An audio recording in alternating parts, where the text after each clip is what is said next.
Morning बच्चों, आज हम डिस्कस करेंगे क्लास 12 और नया यूनिट इलेक्ट्रोकेमिस्ट्री।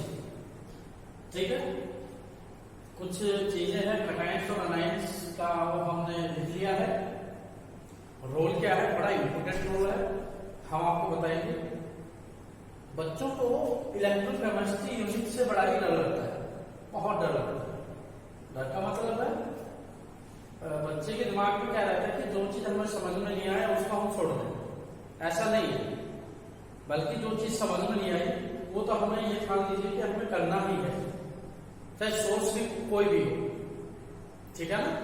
तो हाँ, एक पॉइंट मैं कह रहा हूं कि इलेक्ट्रोकेमिस्ट्री यूनिट को अगर आपको समझना है तो एक टॉपिक जो आपने सुना है अच्छी तरह, रेडॉक्स रिएक्शन क्या होता है ये आपको पता होना चाहिए। ये आपको पता होना अच्छे से, रेडॉक्स रिएक्शन क्या होता है ये आपको समझ आना चाहिए। जानते हैं भाई, कोई भी ऐसा रिएक्शन, कोई भी ऐसा केमिकल रिएक्शन जिसमें ऑक्सीडेशन भी हो रहा हो और साथ में क्या हो रहा हो, रिडक्शन भी हो रहा हो, दोनों कंटिन्यूअसली हो रहे हो एक साथ, तो हम उस रिएक्शन को क्या, किसका नाम देते हैं? बोलो, रेडॉक्स रिएक्शन का नाम। क्लियर? तो अभी हम डिस्कस करने वाले हैं इलेक्ट्रोकेमिस्ट्री, और इलेक्ट्रोकेमिस्ट्री में टॉपिक क्या क्या है सबसे पहले हम वो डिस्कस करेंगे। ये वाला जो वीडियो है ये स्पेशली आपको सिर्फ ये बताने के लिए बनाया है कि इसमें क्या क्या आपको पढ़ना है और टॉपिक कौन से कवर किए जाने हैं। सिर्फ बेसिक को हम डिस्कस करेंगे, मेन जो है आपका वो नेक्स्ट वीडियो से हम पढ़ाएंगे। क्लियर? तो ये पढ़ने के बाद आपको सिर्फ करना क्या है, जो टॉपिक हम आपको बता रहे हैं उनका सिर्फ रिवाइज कर लीजिए। क्लियर? अगर रिवाइज कर लिया तो इसके बाद आपको इस यूनिट के अंदर कोई समस्या नहीं आने वाली। ठीक है? उसके लिए आपको क्या करना पड़ेगा, रेडॉक्स रिएक्शन का 11th क्लास के अंदर स्पेशल एक यूनिट था, आपको अगर याद है। ठीक है ना। उसके बेसिक्स आपको सीखने हैं। बेसिक्स का मतलब क्या है, उस ऑक्सीडेशन नंबर क्या होता है, सबसे बड़ा इंपॉर्टेंट रोल होता है ऑक्सीडेशन नंबर। वैलेंसी क्या होता है, वैलेंसी आपको चेक करना पड़ेगा। ठीक है ना, इन्हीं का ही रोल होता है। बच्चे बड़ा कंफ्यूज हो जाते हैं, सर वैलेंसी ऑक्सीडेशन नंबर में डिफरेंस क्या होता है। हालांकि हम पढ़ चुके हैं सब चीज, जस्ट उनको रिवाइज करने का, रिवाइज करना है। ठीक है ना। तो टॉपिक क्या क्या कवर करना है, क्या क्या कंसेप्ट आने वाले हैं, उसके लिए आपको तैयार करना है। क्लियर है ना। इलेक्ट्रोकेमिस्ट्री में क्या है, इलेक्ट्रोकेमिस्ट्री में मेनली हमको 3 चीजें डिस्कस करना है, 3 टॉपिक कवर करना है। ठीक है ना। कौन कौन सा? एक तो इलेक्ट्रोलिसिस। क्लियर? इलेक्ट्रोलिसिस फिनोमिना क्या होता है, और दूसरा हमें कवर करना है इलेक्ट्रोकेमिकल सेल, इलेक्ट्रोकेमिकल सेल, और थर्ड है कंडक्टर्स। ठीक है ना। इलेक्ट्रोलिटिक कंडक्टर्स और साथ में मेटेलिक कंडक्टर, ये हमें डिस्कस करना है। कंडक्टर लिख सकते हैं हम, ठीक है ना। क्या लिख सकते हैं कंडक्टर्स के बारे में, और कौन कौन से कंडक्टर 2 टाइप के यहाँ पे हमें डिस्कस करना है डिटेल से। इनका सभी का स्टडी हमें कैसे करना है, डिटेल से स्टडी करना है। क्या क्या है कंडक्टर्स में, 2 टाइप के हैं। एक तो इलेक्ट्रोलिटिक कंडक्टर्स, और एक होता है आपका कौन सा, इलेक्ट्रॉनिक कंडक्टर। क्लियर है? इलेक्ट्रॉनिक कंडक्टर को ही हम मेटेलिक कंडक्टर बोलते हैं। तो ये हमारा मेनली टॉपिक है, और ये हम डिस्कस कर रहे हैं आपका जो सीबीएसई के अकॉर्डिंग जो सिलेबस है, ठीक है ना, उसके बेस पे। अब आपको पढ़ना क्या है, देखिए सबसे पहले हम शुरुआत करेंगे इलेक्ट्रोलिसिस से। इलेक्ट्रोलिसिस होता क्या है, लोअर क्लास में आपने पढ़ा है, रेडॉक्स रिएक्शन के ही अंदर इलेक्ट्रोलिसिस फिनोमिना आ जाता है। इलेक्ट्रोकेमिकल सेल का तो कंप्लीट डिस्कशन किया जाता है वहां। और वहीं से जब इलेक्ट्रोकेमिकल सेल हम पढ़ लेते हैं तो वहां पे anode of the cell निकाला जाता है जो इस यूनिट के लिए बैकबोन का काम करेगा। एकदम समझना है तो आपको anode of the cell आपको निकालना पड़ेगा। इसी में फर्दर आपका नियरेस्ट इक्वेशन आ जाता है, क्लियर है? जो मेन हो गई नियरेस्ट इक्वेशन आ जाता है। इक्विलिब्रियम कांस्टेंट भी इसमें फर्दर हमें स्टडी करना है, ठीक है? इलेक्ट्रोलिसिस बड़ा इंपॉर्टेंट फिनोमेना है इलेक्ट्रोकेमिकल सेल में, हमें आपको बताया। उसके बाद हमें डिस्कस करना है इन दोनों में डिफरेंस क्या है, इन दोनों में डिफरेंस क्या है। तो डिफरेंस तो तभी समझ आएगा ना जब आप इलेक्ट्रोलिसिस को पढ़ लेंगे और इलेक्ट्रोकेमिकल सेल को पढ़ लेंगे। कंडक्टर तो आप लोअर क्लासेस से पढ़ते आ रहे हैं, लेकिन यहाँ पे कंडक्टर दो टाइप्स के, इलेक्ट्रोलिटिक और इलेक्ट्रॉनिक कंडक्टर, ठीक है ना? ये जनरली मेटल में पढ़ा जाता है, ये जनरली कहां डिस्कस किया जाता है? मेटल के केस में, तभी हमने इसको क्या पढ़ा, मेटलिक कंडक्टर। और ये पढ़ा जाता है जनरली सॉल्यूशन के केस में, इलेक्ट्रोलिटिक सॉल्यूशन के केस में, ठीक है ना? लिक्विड स्टेट के टाइप के सॉल्यूशन, चाहे वो मोल्टन स्टेट का हो, चाहे एक्वा सॉल्यूशन है, कंडीशन टेकन है, जो भी, क्लियर है? ठीक है, तो एक बार हम फिर चलते हैं इलेक्ट्रोकेमिस्ट्री में कि इलेक्ट्रोकेमिस्ट्री के अंदर हमें डिस्कस क्या करना है। डिस्कस क्या करना है कि इलेक्ट्रोकेमिस्ट्री एक ब्रांच है केमिस्ट्री का, एक ब्रांच है केमिस्ट्री का जिसके अंदर हमें डील्स करना होता है, डील्स करना है with inter conversion of forms of energy, ठीक है ना? आप यहां पर वेरियस फॉर्म्स ऑफ एनर्जी की जो फॉर्म्स होते हैं वह एनर्जी को डिस्ट्रॉय तो नहीं कर सकते। Law of conservation of energy, energy neither be created not be destroyed, clear है ना? तो और लेकिन इस यूनिट के अंदर स्पेशली जो हमें फॉर्म्स डिस्कस करने हैं एनर्जी के, वो दो फॉर्म्स हैं। एक तो केमिकल एनर्जी की बात की जाती है, ठीक है ना? केमिकल एनर्जी की बात की जाती है, और दूसरा इलेक्ट्रिकल एनर्जी की बात की जाती है। इसकी बात की जाती है इलेक्ट्रिकल एनर्जी, ठीक? इन दोनों का इंटरकन्वर्जन कैसे किया जाता है ये हमें यहां पे डिस्कस करना, ठीक है? तो इलेक्ट्रोलिसिस क्या होता है? इलेक्ट्रोलिसिस एक ऐसा फिनोमेना है, इलेक्ट्रोलिसिस एक ऐसा फिनोमेना है जिसके अंदर हम इलेक्ट्रिसिटी सप्लाई करते हैं। इलेक्ट्रिसिटी क्या करते हैं? सप्लाई करते हैं, बदले में हमें क्या मिलता है? केमिकल एनर्जी मिलती है, मतलब कंजप्शन ऑफ इलेक्ट्रिकल एनर्जी, और क्या मिल रहा है बदले में? केमिकल एनर्जी मिल रहा है। तो इलेक्ट्रोलिसिस के अंदर क्या हो रहा है कि इलेक्ट्रिकल जो एनर्जी है उसको बदल रहे हैं हम केमिकल एनर्जी के अंदर, ठीक है ना? एक सेटअप किया जाता है, battery, vessel, electrolytic solution, electrical supply करना। तो ऐसा जब हम करते हैं सेल का फॉर्मेशन हो जाता है। किसका फॉर्मेशन हो जाता है? सेल का, और उस सेल का नाम है इलेक्ट्रोलिटिक सेल, क्लियर है ना? तो इलेक्ट्रोलिटिक सेल एक ऐसा सेल है जो इलेक्ट्रिकल एनर्जी को केमिकल एनर्जी के अंदर क्या कर देता है? बदल देता है, ठीक है ना?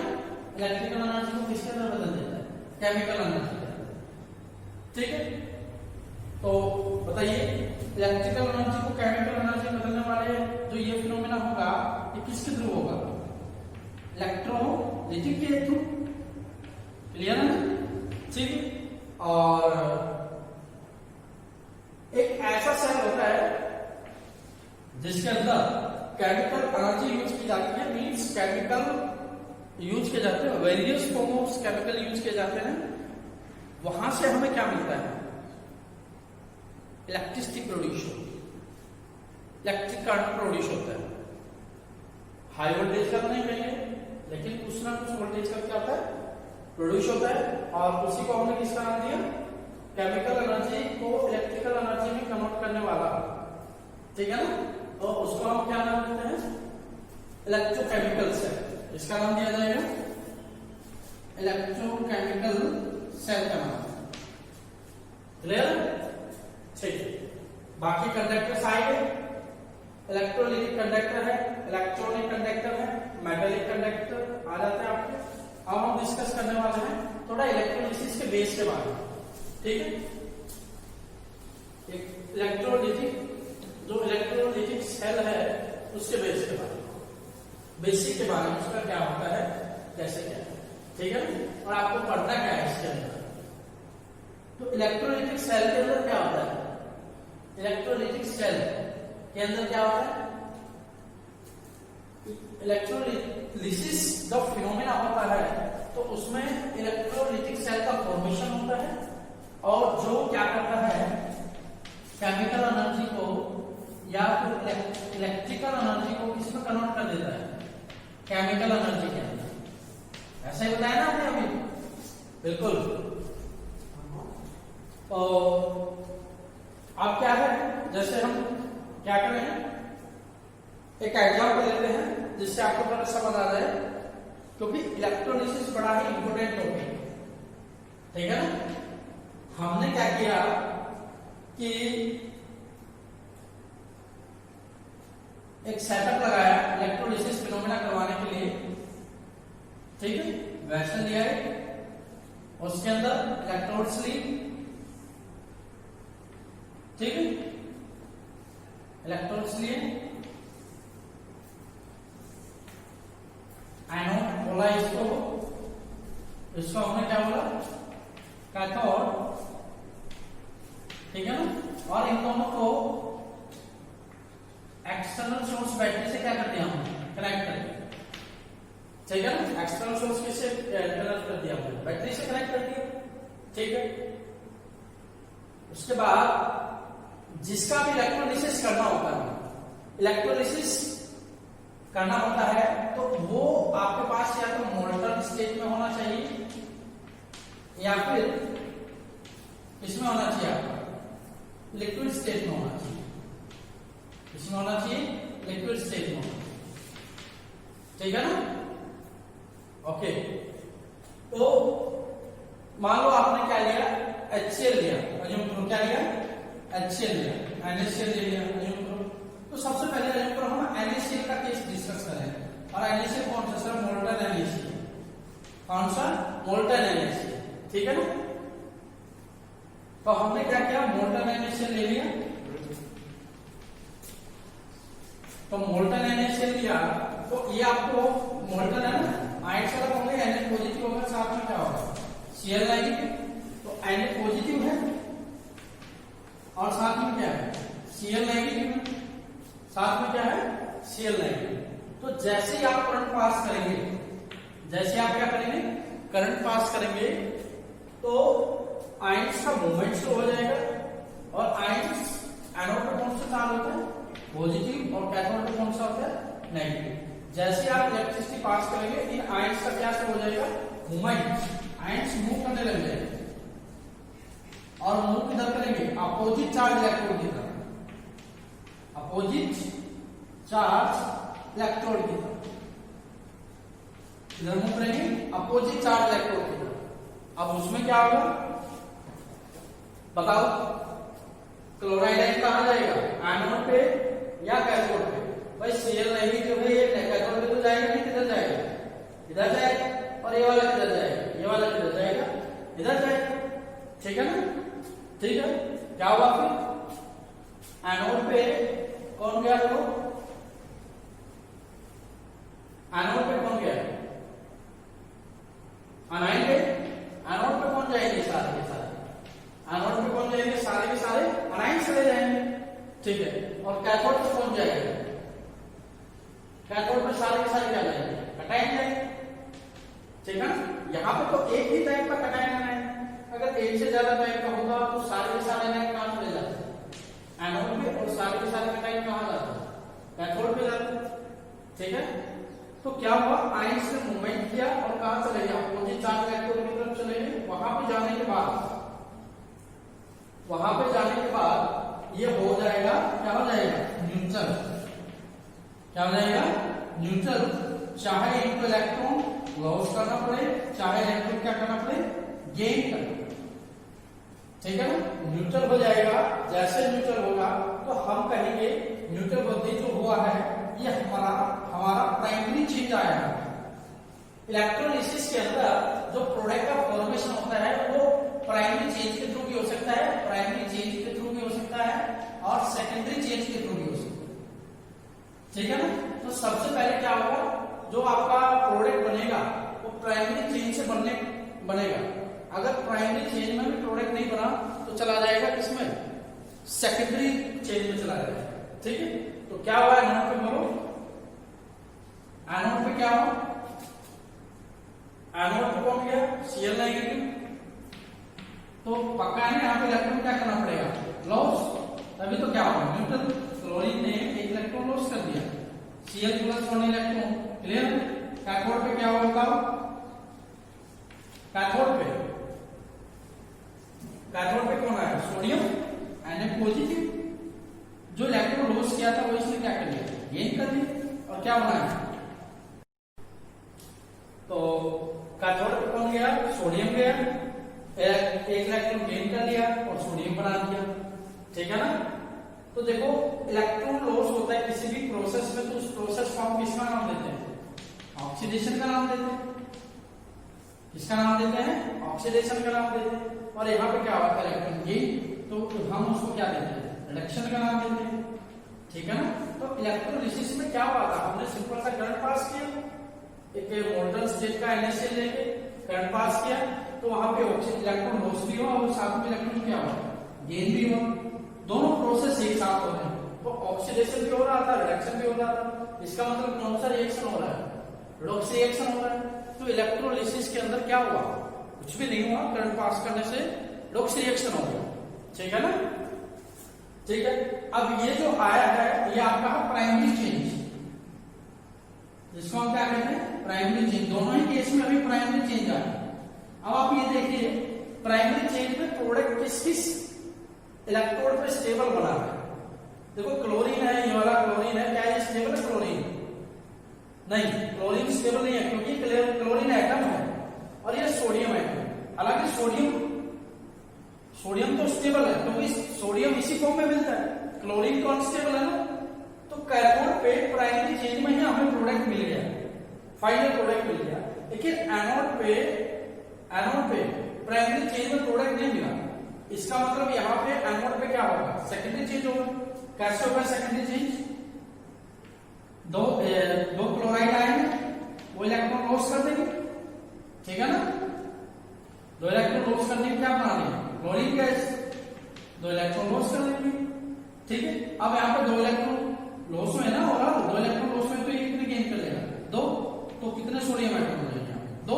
यहाँ पे कितने हो जाएंगे, दो सोडियम एटम हो जाएंगे। आप इनको और करके लिखो, समाप्त करके लिखो कि क्या हो जाएगा, बताओ क्या होगा कि आपने NaCl लेके चले थे, आप मोल्टन स्टेट का NaCl लेके चले थे, ये था।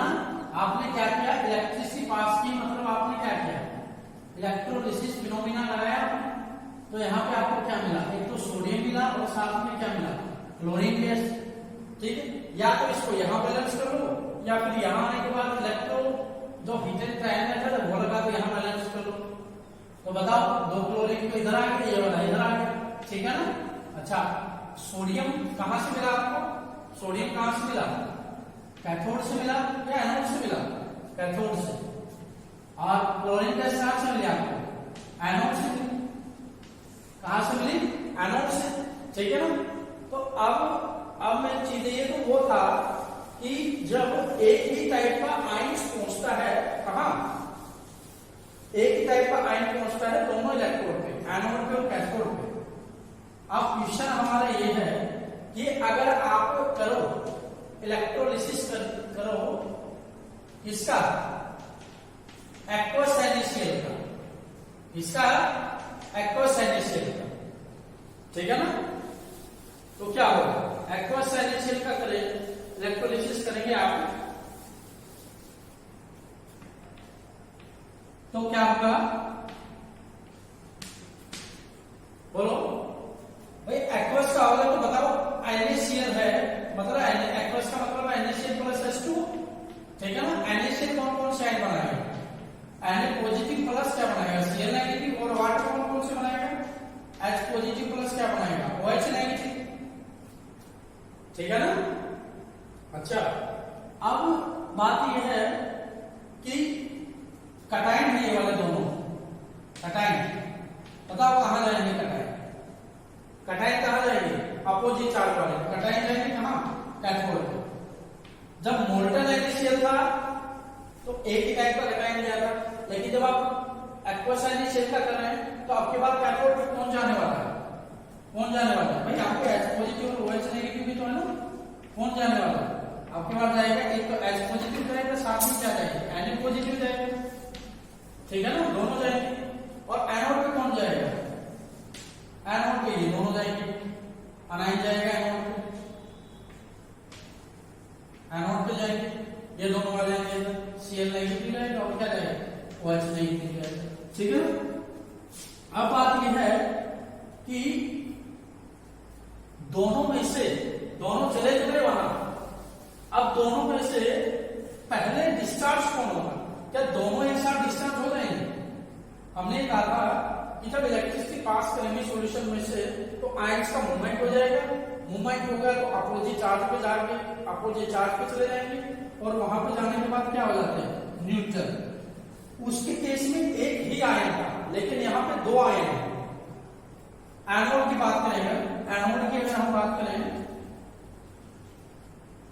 एनोड की अगर हम बात करें तो कौन कौन गया Cl नेगेटिव और कौन गया OH नेगेटिव, ठीक है ना। एनोड पे ये दोनों गए हैं तो कौन दोनों क्या एक साथ डिस्चार्ज हो जाएंगे, नहीं। अब हमें देखना होता है डिस्चार्ज पोटेंशियल, क्या देखना होता है डिस्चार्ज पोटेंशियल। तो ये वाले जो हमने लाइन बना रखी है, आपने सीरीज बना रखी है इसी चीज के लिए। सबसे पहले दोनों इंपोर्टेंट है, इसको आप नोटबुक के अंदर नोट कर लीजिए इनको। जब भी इलेक्ट्रोलिसिस फिनोमेना पढ़ोगे इसके बिना आपको काम नहीं चलेगा, ठीक है ना। ये सिलेक्टेड है, इसमें मोस्टली आपका कवर हो जाएगा और आपको इनको मैक्सिमम याद करने का कोशिश करना पड़ेगा, ठीक है। अब ये बताइए एनोड पे कौन गया Cl नेगेटिव हो गया, कौन गया OH नेगेटिव हो गया, ठीक है ना। तो अनायन है ना, ऐसे हम जब ऊपर से नीचे की तरफ आते हैं तो सीरीज में कौन कौन है सल्फेट आयन है, नाइट्रेट आयन है, क्लोराइड आयन है, आयोडाइड आयन है, कौन है हाइड्रोक्साइड आयन। और ये कैसा है increasing ease of discharge at anode. Anode पे अगर आपको कहीं भी ये आयन्स दिखे तो अगर मान लो आपको ये दोनों टाइप के आयन दिखे, तो सल्फेट आयन मिला और कौन सा मिला आपको हाइड्रोक्साइड आयन मिला, ठीक है। तो पहले कौन डिस्चार्ज होगा, जो इस सीरीज में कौन है सबसे नीचे, क्योंकि कैसा ये इंक्रीज मोड में, तो ये होगा। अब आप ये बताओ एनोड पे कौन कौन है, क्लोराइड है, हाइड्रोक्साइड बताओ। एक तो क्लोराइड ये वाला है, अरे कौन सा है ये वाला है, तो अंदाजा लगा सकते हो पहले कौन डिस्चार्ज होगा, पहले कौन डिस्चार्ज होगा ये वाला डिस्चार्ज होगा OH नेगेटिव है, तो इसका प्रोडक्ट आप बना देंगे, प्राइमरी चेंज में चला जाएगा, ठीक है। वैसे ही ये बताओ एनोड पे कौन गया है, एनोड पे और कैथोड पे, ठीक है ना। अच्छा ये सारी चीजें गई है आपकी कहां गई है एनोड पे, और कैथोड पे कौन कौन आया आपका H पॉजिटिव और कौन आया है Na पॉजिटिव। तो आप देखो यहां देखो ऊपर से नीचे की तरफ आप, और ये भी किस ऑर्डर में इंक्रीजिंग ऑर्डर में, ठीक है। अगर मान लो आपको 4-5 टाइप के आयन मिल गए और आप चाहते हैं कि पहले कौन डिस्चार्ज होगा, तो इस सीरीज को चेक करो। अब बताओ कौन कौन से आयन प्रेजेंट है सॉल्यूशन के अंदर, बताओ कौन कौन से हैं। एक तो H पॉजिटिव है, कहां है H पॉजिटिव, एक तो ये है, ठीक है, और दूसरा कहां है, एक ये है Na पॉजिटिव, ठीक है ना। बताओ पहले कौन डिस्चार्ज होगा, यह इंक्रीजिंग ऑर्डर में नीचे की तरफ जा रहा है, तो पहले कौन डिस्चार्ज होगा, सोडियम डिस्चार्ज होगा, H पॉजिटिव डिस्चार्ज होगा। मीन्स दोनों में इलेक्ट्रॉन गेन करने की टेंडेंसी किसकी ज्यादा रहेगी? किसकी ज्यादा रहेगी? जो नीचे है। नीचे कौन है? ये हमारा डिस्चार्ज पोटेंशियल वाला कंसेप्ट, ठीक है ना। तो डिस्चार्ज पोटेंशियल बहुत इंपॉर्टेंट पॉइंट है। इससे हमें ये पता है कि कौन सा आयन पहले डिस्चार्ज होगा। कौन सा आयन पहले डिस्चार्ज होगा वो कई चीजों पे डिपेंड करता है। कई चीजों पे डिपेंड करता है। पहली तो ये चीज थी, इसको हम बोलते हैं ऑन द बेसिस ऑफ किस पे? पहला इलेक्ट्रोकेमिकल सीरीज। पहली डिपेंड करती है electrochemical series. Position of ion in electrochemical series, ये भी लिख सकते हैं आप, position of ion in electrochemical series. दूसरा फैक्टर है, दूसरा कौन सा फैक्टर है कि concentration of ions. Concentration of ions और रिलेटिव आयंस लिख सकते हैं आप, ठीक है। थर्ड किस पे डिपेंड करता है? थर्ड किस पे डिपेंड करता है आपका? थर्ड आपका डिपेंड करता है कि नेचर ऑफ इलेक्ट्रोड, कि आपका जो इलेक्ट्रोड आपने लिया, ये इलेक्ट्रोड आपने कैसा लिया? ये वाला इलेक्ट्रोड, ये यहां पे हमने लिया है प्लैटिनम का। किसका लिया है? प्लैटिनम का, ठीक है ना। नेचर ऑफ इलेक्ट्रोड कैसा है? प्लैटिनम का लिया है। अब नेचर ऑफ इलेक्ट्रोड, दो टाइप का इलेक्ट्रोड होता है। इलेक्ट्रोड दो तरीके के होते हैं, एक तो अटैकेबल इलेक्ट्रोड और दूसरा होता है non attackable electrode. Non attackable electrode, ठीक है ना। ये अटैकेबल इलेक्ट्रोड क्या होगी? अटैकेबल इलेक्ट्रोड वो होंगी जो रिएक्शन में पार्टिसिपेट करेंगे। रिएक्शन में क्या करेंगी? पार्टिसिपेट करेंगे। इलेक्ट्रोलिसिस फिनोमिना में पार्टिसिपेट करती है। आगे हम कुछ इलेक्ट्रोलिसिस के एग्जांपल लेंगे। अभी हमने दो ही एग्जांपल लिया है, एक तो मोल्टन NaCl का, एक एक्वस NaCl का, ठीक है ना। इसका प्रोडक्ट आपको बताना है क्या आएगा इन दोनों केस में, ठीक है। और एक होता है अटैकेबल, एक होता है non attackable. Attackable electrolysis phenomena में पार्टिसिपेट करता है और non attackable electrolysis phenomena participate नहीं करता। तो नॉन अटैकेबल इलेक्ट्रोड किसकी बनी हुई होती है? जनरली बनी हुई होती है प्लैटिनम इलेक्ट्रोड और ग्रेफाइट की। किसकी बनी हुई होती है? ग्रेफाइट की। लेकिन जो अटैकेबल इलेक्ट्रोड होती है वो आपकी जनरली किसकी बनी हुई होती है? किसकी? सिल्वर हो गया, जिंक हो गया, कॉपर हो गया, इनकी बनी हुई है। क्या यही इलेक्ट्रोलिसिस का क्या है? बेसिक है। तो पहला आपको एक तो देखना इलेक्ट्रोकेमिकल सीरीज में ये हमने जो आपको लिखवाया है, इनको आपको नोट करना पड़ेगा, याद करना पड़ेगा, बहुत इंपॉर्टेंट है। कौन सा, अगर एक इलेक्ट्रोड पे मान लो यहाँ पे तो दो थे, एक और आ जाते, ज्यादा और आ जाते, तो आप कैसे आइडेंटिफाई करेंगे? मान लो 5 आयन आ गए, तो आप कैसे आइडेंटिफाई करोगे कि पहले कौन सा डिस्चार्ज होगा? तब आपको क्या करना पड़ेगा? ये वाली सीरीज आपको क्या करनी पड़ेगी? याद करनी पड़ेगी। इसमें देखिएगा जो सबसे नीचे है वो पहले डिस्चार्ज हो जाएगा। ये भी हमने कहां से बनाया है? आपका इलेक्ट्रोकेमिकल सीरीज की हेल्प से ही तैयार किया है, ठीक है ना। एक अनायन के लिए तैयार किया है, दूसरा किसके लिए? अनायन के लिए। और इन जो भी हमने लिखा है मोस्टली इसमें क्या हो जाएगा? कवर हो जाएगा। दूसरा क्या है? कंसंट्रेशन ऑफ आयन, ठीक है ना। कंसंट्रेशन ऑफ आयन, इसमें भी हम आपको बताएंगे। तो अभी के लिए सिर्फ क्या देखो, जो हमने इलेक्ट्रोलिसिस पढ़ाया आपको ये वाला देखिए, और साथ में पढ़िए कि ऑक्सीडेशन रिएक्शन क्या होता है, रिडक्शन रिएक्शन क्या होता है अच्छे से। और एक आपको देखना जरूर, ऑक्सीडेशन नंबर आपको देखना है, वैलेंसी देखनी है। ऑक्सीडेशन नंबर देखना है, वैलेंसी देखनी है। क्लियर है? Okay, thank you.